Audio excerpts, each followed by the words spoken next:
Ladies and gentlemen of the media, before I say anything, may I please introduce you to our Prime Minister Emeritus, Dr. Ruakana Rugonda.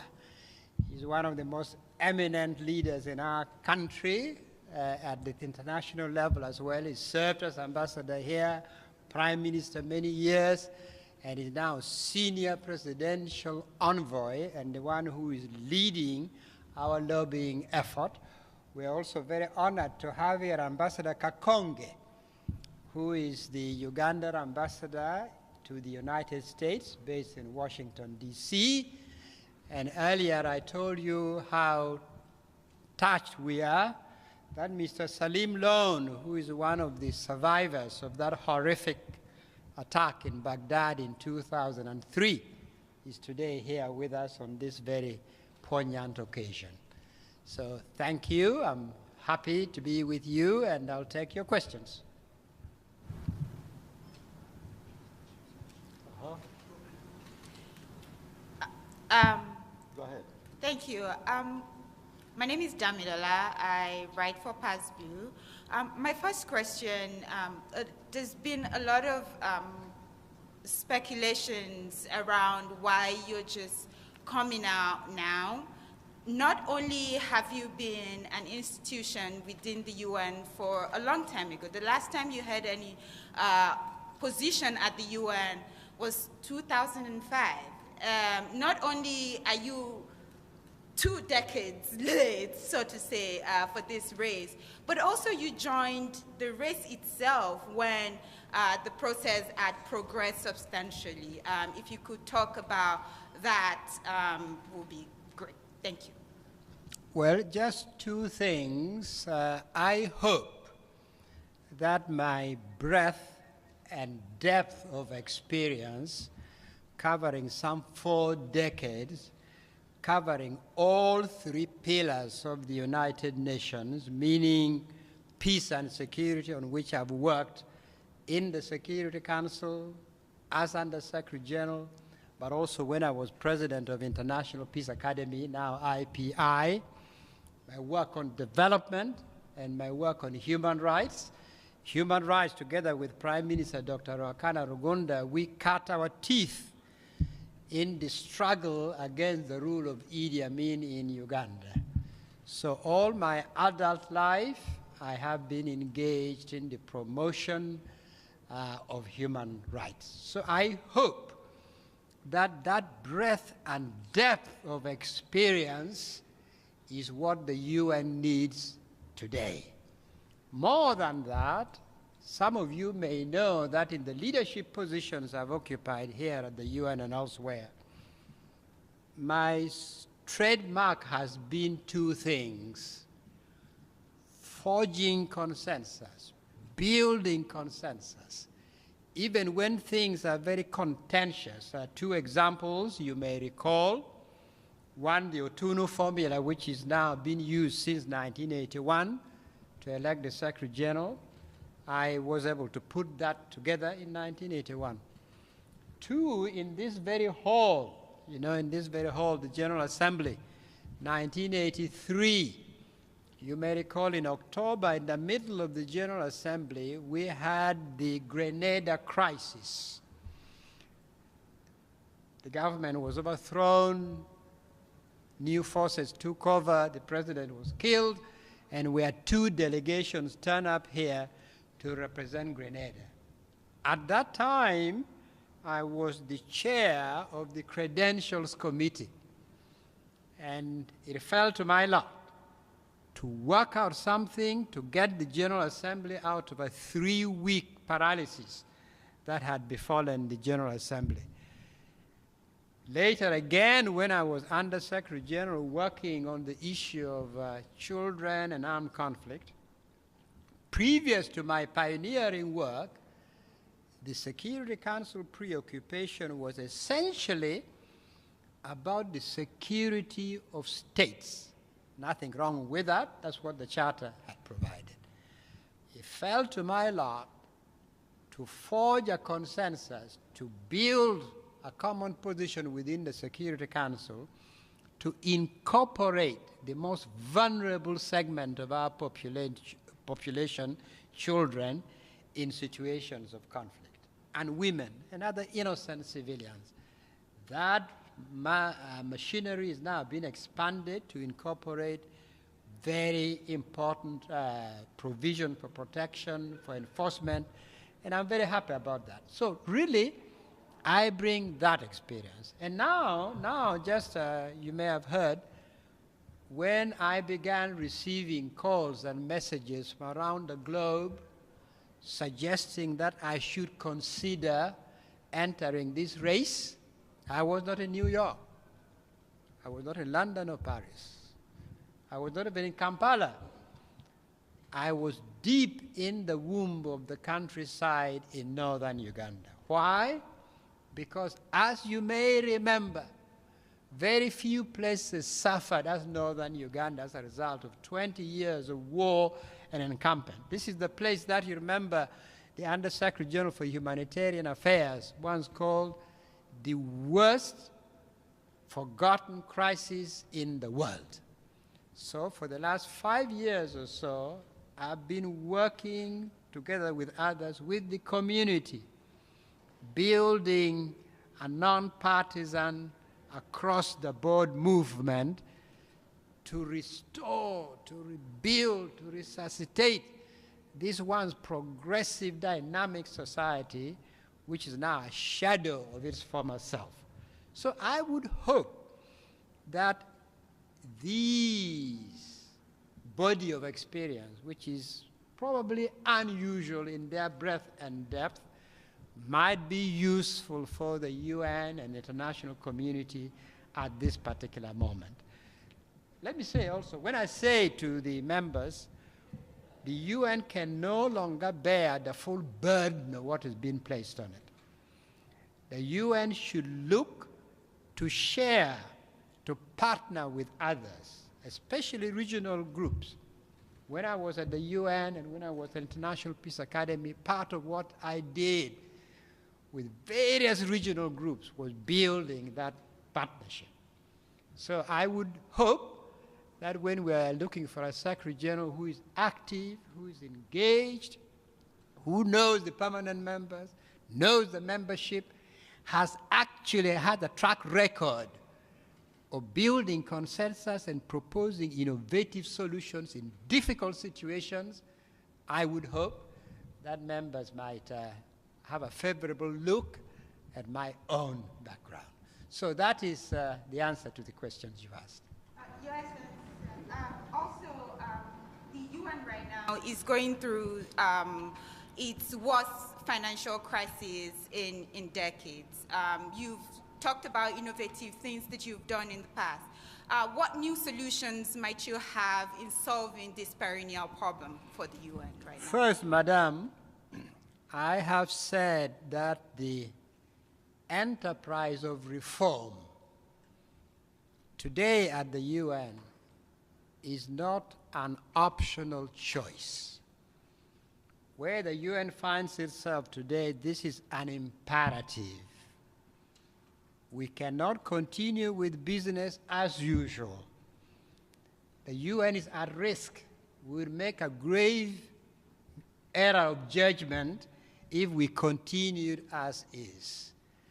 But the purpose of doing fundamental reforms at the UN is precisely to strengthen an institution that is needed in the world. You heard all the questions from member states, showing the role that they see the UN playing, what they expect from the UN. And for the UN to play the role expected of member states and what the Charter provides, needs to be a legitimate UN, a credible UN, a UN whose culture and method of work builds its legitimacy and impact. So that is what I hope that the reform I'm proposing will do. Not kill multilateralism, but rebuild it, reposition it, strengthen it, create more impact on the ground so that we have what I would call the UN of service. Thank you very much. If you could introduce yourself and then pose a question. Yes, my name is Otunnu Un. I'm with Al-Quds Al-Arabi. Vous voulez que je vous pose la question en français or English? You may speak in English. I'm happy to hear English or French, as you prefer. I will answer in English. It's okay. Okay. No, it's okay. You said during the interactive dialogue that the suffering in Gaza is becoming unacceptable. So my question for you is, what is your concrete plan if you get elected, as a Secretary General, to promote genuine reconciliation between Palestinians and Israelis, especially among younger generations, in order to build lasting peace based on the principles of the United Nations Charter? And thank you, sir. Absolutely.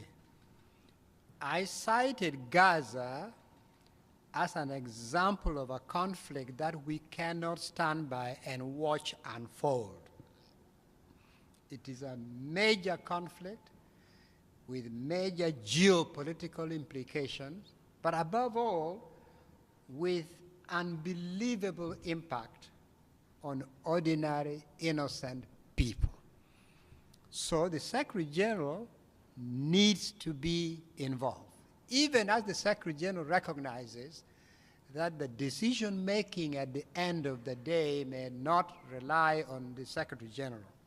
But the Secretary General must be engaged, must visit, must talk to the parties in conflict, must see opportunities where he or she might suggest something useful, and must continue to highlight this situation for the world to see. So the role of the Secretary General is very important in trying to see what can be done with the key actors, the parties in conflict. He or she cannot do much on their own. But if they're involved, they're listening patiently, they're probing, they're suggesting, something may give way. That is one, ending the conflict in Gaza. But secondly, we cannot stop there, because the issue in that region, the issue of Palestine and the Palestinians have been with us for a long time. So we must proceed right away to go deeper and find ways of generating a lasting solution. That's where we must go. And again, what does this entail? The Secretary General won't have the power to say, let this be and it shall be. No. But the Secretary General must engage with all the parties in the conflict, all the key actors in the situation, be part of the solution, and I hope it will be possible for the Secretary General to make some suggestions that will prove useful and open the way to a lasting solution. I will allow you a follow-up question, but if there are others, please make it. Sorry, what were you saying? Go ahead. Thank you very much for your answer. I'm just asking, is there a specific method of action, specific plan to achieve the goals that you are talking about? No. From this side, I cannot say that. But one Secretary General, by being engaged, talking to the parties in conflict, listening to what they are saying, getting a sense of where they are and where things are blocked, possibilities then may present themselves that the Secretary General can be helpful. But from where I am, I can't say to you, A, B, C, D is what we shall do. But we begin by the Secretary General being intimately engaged, listening to the parties in conflict, probing, and seeking opportunities where the UN can be helpful.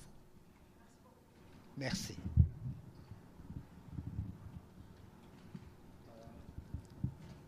Thank you very much. Oh, you have? Yes, if I could, I work with Damalola at Pass Blue. I wanted to ask you about the fact that President Museveni has endorsed you when, in fact, you have been in the opposition party. If you could explain those politics, because there is a lot of information out in the social media that may be misinformation or disinformation. Thank you. President Museveni and I know each other well. We go back a long time, together with my brother, the Prime Minister. We were engaged together in the struggle against the Idi Amin regime. Subsequently, our paths diverged politically, including with my brother, the Prime Minister. And indeed, within Uganda, there are important points of divergence that needs to be talked through. I have myself, in the context of Uganda, it may not be of much interest to you, but I've always said in the context of Uganda that we need to engage in a very independent, thoroughgoing, truth-telling exercise concerning some of the dark episodes in our history. Two, I have said, we need from there to have acknowledgement. But we acknowledge what each of us may have contributed to those dark episodes. And that will then liberate us to climb onto the hill of national reconciliation. It's not for purpose of retribution, not for purpose of revenge, but in order to achieve genuine national reconciliation. And that remains a discussion which I continue to have with Mr. Museveni and with other leaders in Uganda. And that indeed, by the way, is my position not only with regard to Uganda, but in other situations where I've been involved, situations of conflict, of dark episodes in the history of countries, I've called for the same thing. And I have advocated the same thing in my own country. What do you say to all the people who think that a woman should be the next Secretary General? The United Nations should be a United Nations of inclusion. All aspects of inclusion, whether in terms of geography, gender, culture, faiths, all inclusion. It should be an inclusive institution. And all considerations along those lines should be taken into account. They are legitimate, they are important. But at the end of the day, it is for members of the Security Council and then the general membership of the UN, when they put everything on the weighing machine, they put everything to say at this particular moment in the history of the UN and the world, this is what we think we need, this is what is a good fit, this is what we decide upon. That is for the Security Council members and the general membership to decide. But these are all very important, legitimate, and much appreciated considerations taken alongside other considerations.